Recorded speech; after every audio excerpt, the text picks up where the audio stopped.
أعوذ بالله من الشيطان الرجيم بسم الله الرحمن الرحيم الحمد لله الصلاة والسلام على رسول الله وعلى آله وأصحابه ثم أما بعد السلام عليكم ورحمة الله وبركاته. برادران و خواهران و بینندگان و شنوندگان محترم، الحمدلله که ما و شما از کتاب بیدان از علمی صرف 12 درس گرفتیم و حالا باشد درس 13 را به سمع شما خواهم رسانید. کتاب بیدان درس 13، کتاب صرف علمی گراماتیک زبان عربی. موضوع درس ما و شما معلوم فعل جهد است. ما و شما گفتیم عرب از هر مصدر 12 چیز اشتقاق میکند. از این 12 تا ما 4 تاش را گرفتیم: فعل ماضی، فعل مضارع، اسم فاعل، اسم مفعول. این 4 تا را به تفصیل گرفتیم.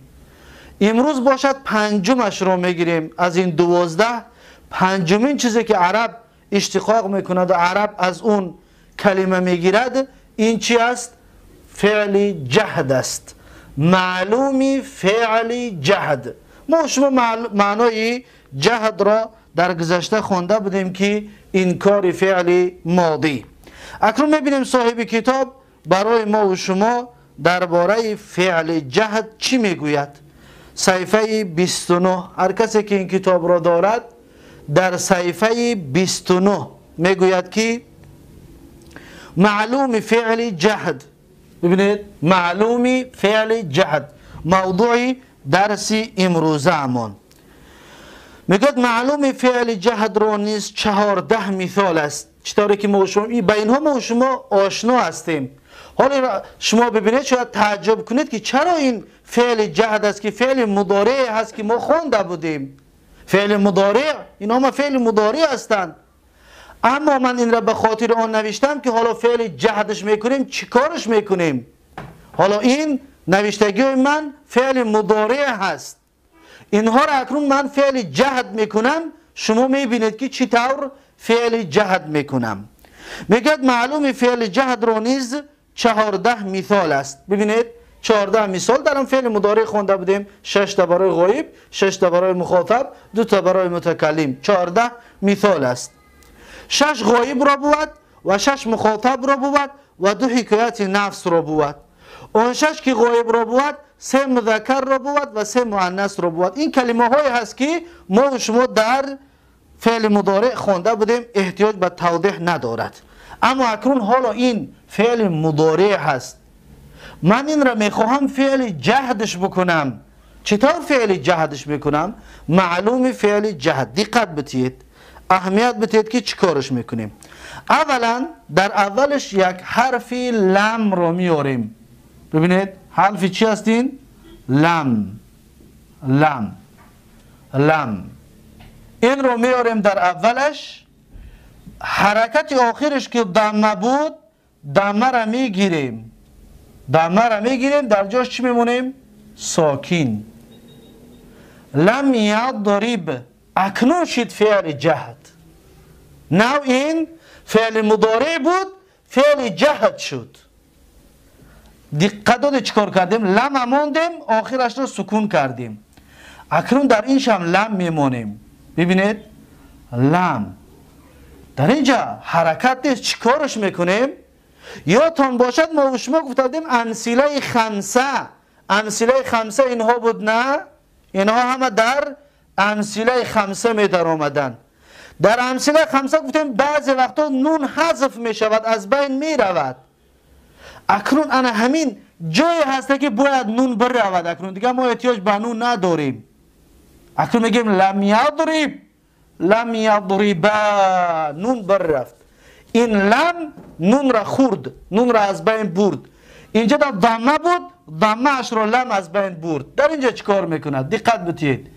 لم در آمد، آخرش در نون است، با همون امثله خمسه است.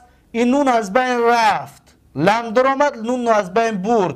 اکنون ما احتیاج به یک الف داریم که اون الف فارقه هم دارد. احتیاج به چی دارم؟ یک الف. این الف رو میاریم، نون از بین میبریم، الف فارقه رو میاریم. اکنون در اینجاش هم همین کار رو میکنیم. دقت بدید، لم آخرش حرکت چه میگیریم و مثل این چی میشود؟ ساکین. لم در اینجا حرکت کلان میگیریم، نونه کلان از بین میبریم، چی میشه؟ لم تضربه، لم تضرب، لم تضربه. اکنون یضربنا در اینجا لم رو میمونیم، لم. آیا نون از بین میبریم؟ نه. چرا؟ زیرا که نون ضمیر است. مفترض نون دو نمود است، نون حرفی است، نون ضمیر است. نون های حرفی از بین میروند، نون ضمیر از بین نمیرود. پس اینجا هیچ تغییرات نیست. لم میدرد همون کلمه است، زیرا که این مبنی است، این تغییر نیابنده است، این شق شدگی است. لم یضرب نه، این به حال خودش میستد، فقط لم در اولش موندیم. باز لم در اینجا میمونیم، حرکت آخرش رو میگیریم، ساکین میکنیم. لم نون رو از بین میبریم، زیرا که این امثله چه؟ امثله خمسه. امثله خمسه نون از بین میرود. لم تضرب، لم تضربا. اکنون اینجا چیکار میکنیم؟ لم رو اولا میاریم، این لم عمل دارد، نون از بین میبرد، نون نابود میکند. نون نابود کرد، به مثل اینجا احتیاج به چی داریم؟ الف فارقه. الف فارقه را میاریم. باز دوامش اینجا یک لم رو میاریم، دقت بتید، آخرش نگاه میکنیم، این هم امثله خمسه است نه؟ این نون از بین میبریم، نون از بین میبریم، آخرش چی میشود؟ حرف یا. آخرش حرفی یا. این یا را جداگانه بنویسم تا اینکه فهموتر واضحتر شود. نون ما از بین بردیم، نون ما از بین چیکار کردیم؟ بردیم. شد لم تضربی، اصلش چی بود؟ لم تضربی نبود، نون از بین، اینمی لم آمد و نون خورد، نون از بین برد. باز در اینجا همچنین لم رو می نویسیم، این نون را از بین برد، زیرا که امثله خمسه است. در اینجا چی؟ لم رو میاریم. اکنون اینجا هم تغییر نون از بین می رود؟ نه، زیرا که مبنی است. پس این دو نون، نون های ضمیر می ایستاده، این شق می ایستاده، میخواد یکان چیز تغییر نمیتید. لم تضرب نه. اکنون اینجا در متکلم میگیم لم حرکت آخر از بین میبرد، ساکن میکند. اینجا همچنین لم حرکت بین از بین میبرد و چیکار میکند؟ ساکن میکند. پس حالا شد معلومی فعلی جهد. پیش از این لم رو بداریم فعل مضارع بود، لم که در آمد شد معلومی فعلی جهد. انا این را میگن فعل جهد.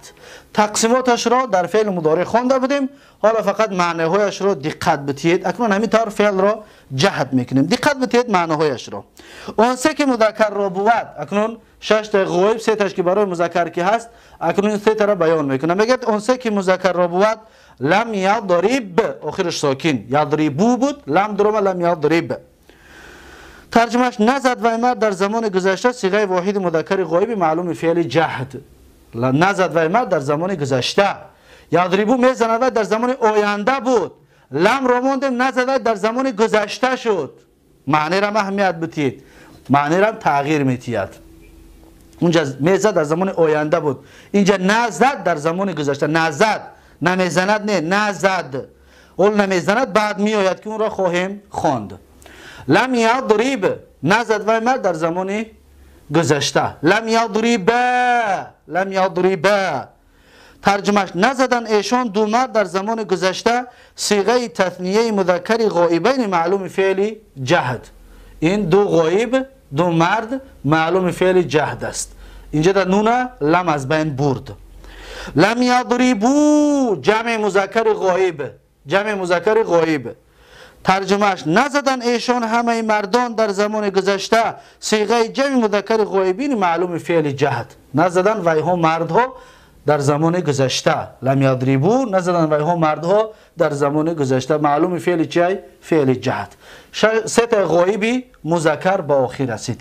میگیریم 3 تا مؤنث را. اکنون در سه تا مؤنث صاحب کتاب میگوید که اون سه که مؤنث را بود، یعنی که این سه تا را بیان میکند. اکنون سه تا مؤنث، اون سه که مؤنث را بود، لم تضرب نزد و زن در زمان گذشته صیغه واحده مؤنث غایبه معلوم فعل جهت. نزد و زن در زمان گذشته. اکنون اینجا نزد و مرد، نزد و زن، اما و مرد و زن در کجاست؟ اینها را ما تفصیل دادگی هستیم، دیگه باز نمیگردیم. یا که نمیزنن و ها دو مرد کجا است، نمی و ها مرد ها، یعنی این چیزها را تفصیل دادگی هستیم، دیگر تکرارش نمی کنیم. همون چیزی که در فعل مضارع گفته بودیم همون گپا است، فقط اونجا در میزد در زمان آینده بود، اینجا نزد در زمان گذشته هست. ترجمهش لم تضربا، ترجمهش نزدن ایشان دو زن در زمان گذشته صیغه تثنیه مؤنث غایبتین معلوم فعل جهت. دو زن غایبی معلوم فعل جهت.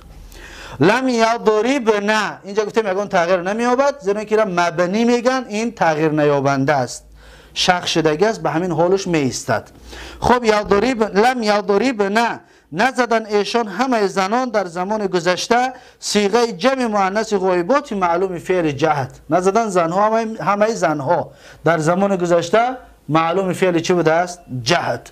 و برای غایب های زنها. اکنون 6 تا غایب به پایان رسید، میگذاریم در 6 تا مخاطب. چی میگوید؟ صاحب کتاب میگوید که اون 6 که مخاطب را بود، اکنون 6 تا مخاطب، 3 مذکر را بود و 3 مؤنث را بود.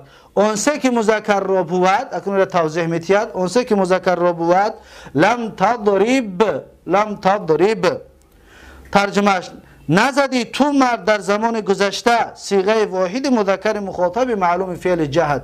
نزدی تو مرد در زمان گذشته. لم تضربا، تو یک مرد. لم تضربا نزدید شما دو مرد در زمان گذشته صیغه تثنیه مذکر مخاطبین معلوم فعل شما دو مرد. نزدید شما دو مرد معلوم فعل چی؟ جهت. لم تضربو، ترجمهش نزدید شما همه مردان در زمان گذشته صیغه جمع مذکر مخاطبین معلوم فعل جهت. نزدید شما همه مردها، از دو کس زیاد باشه گفتیم. اکنون 3 تا مذکر مخاطب به پایان رسید. صاحب کتاب میگوید که آن 3 که مؤنث را بود، لم تضربی چی میشود؟ ترجمهش نزدی تو زن در زمان گذشته صیغه واحده مؤنث مخاطبه معلوم فعل جهت. ببینید نزدی تو زن، این را اکنون تو زن را از کجا گرفتیم؟ این را شما خودتان میدانید، زیرا که در فعل مضارع توضیح دادگی هستیم این چیزها را. اما نزدید را از همین لم گرفتیم، اصلا بود میزند در زمان آینده، همین لم درآمد نمیزندش کرده است، نزدش کرده است، نزد در زمان گذشته.